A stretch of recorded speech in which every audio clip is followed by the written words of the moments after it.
Hey everyone, welcome to my YouTube channel. My name is Letitia. Thank you so much for stopping by my channel. And if you don't mind, please like the video and subscribe to my channel if you haven't already, and God bless you. So in the previous video, I discussed with you 6 different ways you can tell someone just may be sent from God. And in this video, I wanted to bring you 5 different red flags that tell us that this person is not sent from God. So we need to understand that whenever we are praying for something and expecting God to do something in our lives or bring something in our lives, the devil is always going to interfere and try and bring you a counterfeit. And this is where we need to be alert as Christians and understand the things that God will send to us and things he will never send to us. So without further ado, let's go ahead and get into these 5 red flags that help us identify someone absolutely is not sent from God. All right, so red flag number 1, this person has controlling behavior.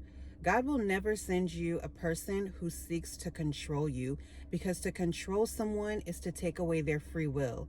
And God has always given us free will over our lives. He's given us the ability to choose life and death, blessings and curses, but it's always our choice at the end of the day.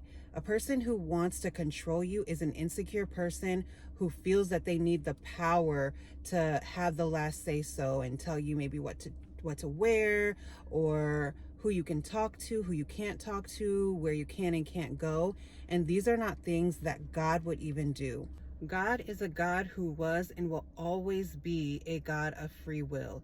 And not to mention that control is also a work of the flesh. It's also a work of witchcraft. And God is never going to send you a person who is completely opposed to what he would do. So red flag number 2, this person is not over their ex.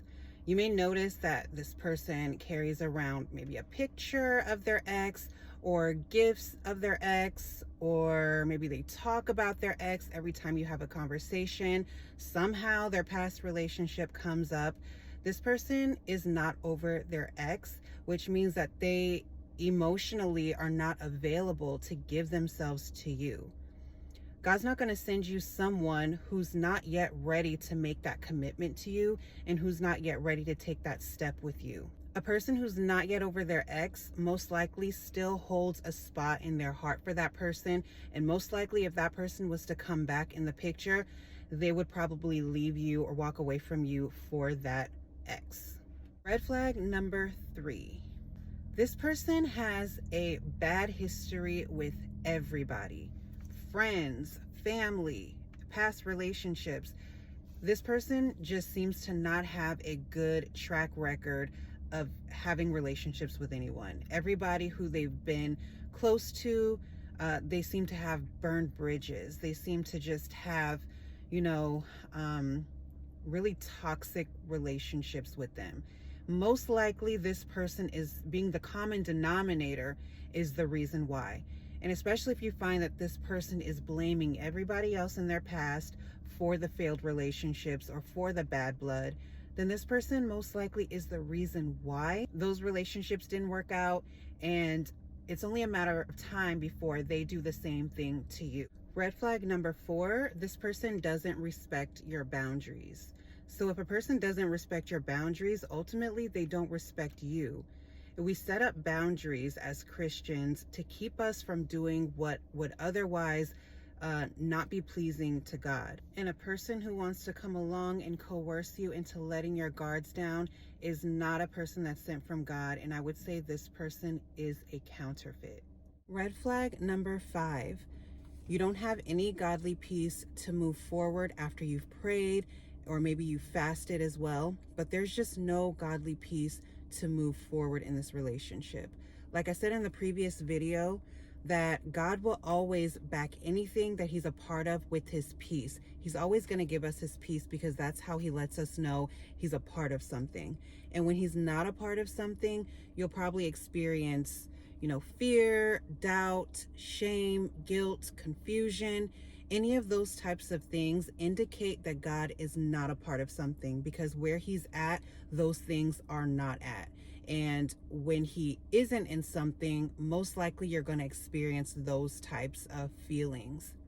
I want to read this verse from the book of Philippians, chapter 4, verses 6. And it says, "Do not be anxious about anything, but in every situation, by prayer and petition, with thanksgiving, present your requests to God. And the peace of God, which transcends all understanding, will guard your hearts and your minds in Christ Jesus." So God is letting us know here that if we just bring every care, every worry, every struggle, everything that's on our minds that's causing us anxiety, frustration, anything like that, he wants us to bring it to him. And when he's in something and he's a part of something, he gives us a peace that transcends all understanding.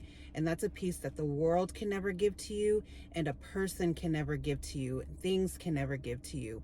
Only God is the one who can give that type of peace.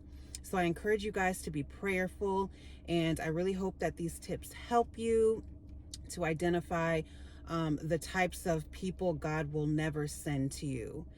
And let's remember to be prayerful, because there is a very real enemy out here looking to deceive at every chance that he can.